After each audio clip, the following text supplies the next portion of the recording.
नमस्कार मित्रों, मौसमी बीमारियां जो है मतलब यानी कि मौसम विशेष में होने वाली बीमारियां, आजकल जैसे कई लोगों को मलेरिया हो रहा है, कई लोगों को डेंगू हो रहा है, कई लोगों को उल्टियां हो रही है, कई लोगों को दस्ते हो रही है। ये क्या है? मौसमी बीमारी क्या होती है बताइए। यानी कि मौसम विशेष में होने वाली जो बीमारियां हैं वो मौसमी बीमारी है। चलो इन बीमारियों पे एक एक पे अपन बात करते हैं। मित्रों नमस्कार, प्रणाम। मैं वैद्य हंसराज चौधरी, श्री नवग्रह आश्रम सेवा संस्थान, मोतीबोर का खेड़ा, रायला, भीलवाड़ा, राजस्थान की ओर से मैं आप सब लोगों को प्रणाम करता हूं।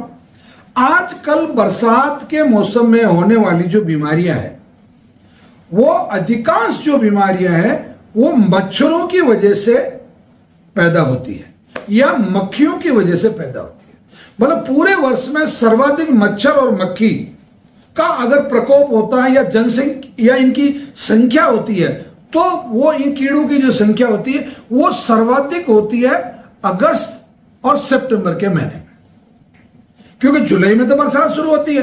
तो जुलाई में थोड़ा थोड़ा कहीं पानी रुक गया तो उसमें मच्छर पैदा हो गए, मच्छरों ने अपने अंडे दे दिए, फिर अंडों से फिर मच्छर पैदा हो गए। अब ये क्या होता है, इन दिनों में दो चीजें होती है, कभी अचानक गर्मी होती है, कभी अचानक ठंड हो जाती है।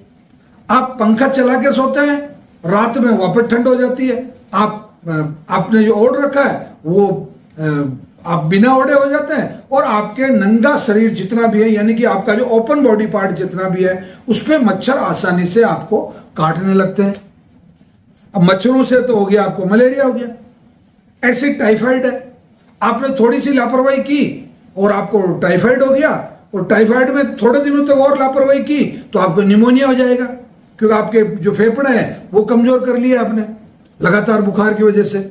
भूख कम लग रही है उसकी वजह से शरीर से आप कमजोर हो गए, धीरे धीरे शरीर से कमजोर हुए, खाना कम मिल रहा है तो उसकी वजह से आपको चक्कर आने लग गए और आप तो उस ऐसे भंवर जाल में फंस गए।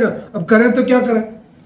इस सीजन में दूसरी जो प्रॉब्लम आती है वो ये है कि इस सीजन में ज्यादातर बैक्टीरिया का और वायरस का जो इन्फेक्शन है सबसे पीक पे होता है। फंगस का कम होता है, फंगस का जो इफेक्ट है वो गर्मी में सबसे ज्यादा होता है, या फिर थोड़ी सर्दी और गर्मी का जो एक संधि काल होता है उसमें ज्यादा होता है। तो इस बरसात के मौसम में सर्वाधिक प्रकोप होता है वायरस का और बैक्टीरिया का। अब इसकी वजह से क्योंकि नमी बहुत होती है, उसको फलने फूलने के लिए वातावरण बहुत अच्छा मिलता है, तो इन दिनों में अधिकांश लोगों को लीवर संबंधी समस्या भी हो जाती है। मतलब उनका लीवर थोड़ा डिसऑर्डर होने लग जाता है, खाना खाने की इच्छा कम होती है, भूख कम लगती है, या ऐसा आपने उल्टा सीधा कुछ भी खा लिया तो आपकी बॉडी में इन्फेक्शन होने के चांस ज्यादा होता है, और चांस ज्यादा होने की वजह से आपका जो लीवर में हेपेटाइटिस बी है, हेपेटाइटिस सी है, ये बीमारियां भी आपको पकड़ लेती है, या फैटी लीवर है, या लीवर डिसऑर्डर है, या आपका ब्लू रिबन बढ़ जाता है, SGOT, SGPT, ये चीजें बढ़ जाती है। ये भी इस बरसात के सीजन में मतलब आपको परेशान करती है। अब तीसरा हो गया आपको उल्टी। इन दिनों में उल्टियां बहुत ज्यादा होती है लोगों को। इसका कारण ये कि वही एक तो सर्दी गर्मी का, और एक क्या होता है इन दिनों में हम जो भोजन करते हैं उस भोजन पर जैसे मक्खियां बैठ गई, या उस भोजन में ही मक्खी चली गई, या उसमें मच्छर चले गए, या कोई भी फॉरेन बॉडी जो बाहर का कोई तत्व है वो आपको खाने में आ गया, या उसमें कोई फफूंद जम गई।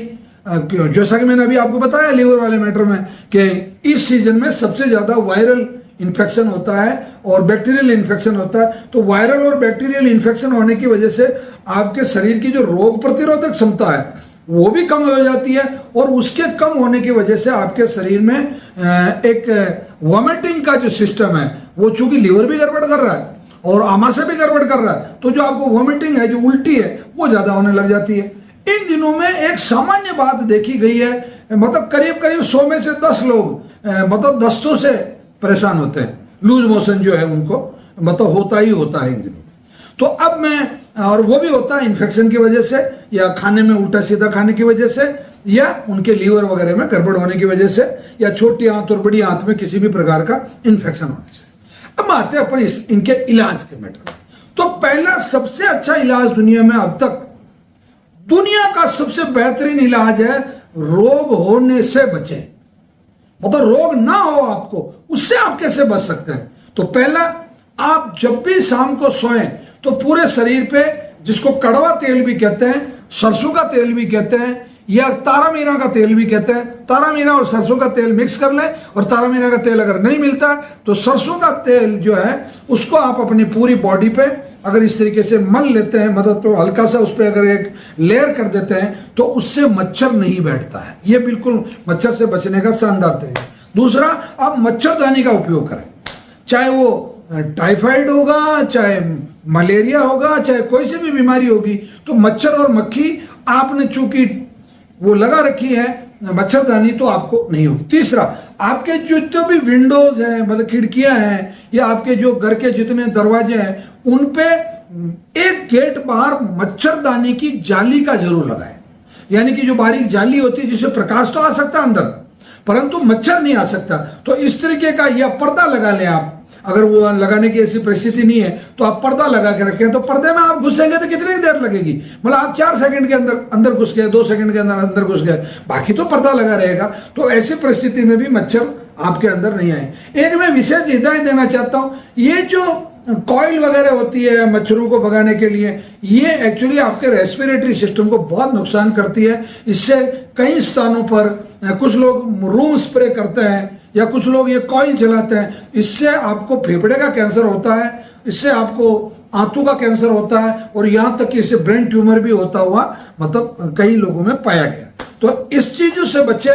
इसकी जगह आप गूगल का धूप दे दें, लोबान का धूप दे दें, या जो अच्छा जो चंदन वगैरह है, ऐसी जो सुगंधित जो चीजें हैं, कपूर है, इसका आप धूम्रीकरण कर लें, धुआं कर लें अपने रूम में।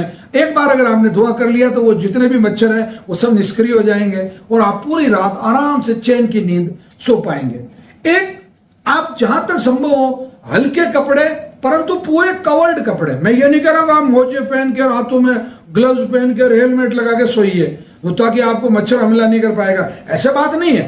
परंतु आप जहां तक संभव हो हल्का फुल्का, मतलब पूरी बाहों के कपड़े पहने, गला बंद हो ऐसा कपड़ा पहन कर रात को सोएं, ताकि आपको मच्छर मतलब कम से कम काटे। बाहर जब आप घूमने जाते हैं तो भी अपने शरीर को अधिकांश कवर करके जाने की कोशिश करें।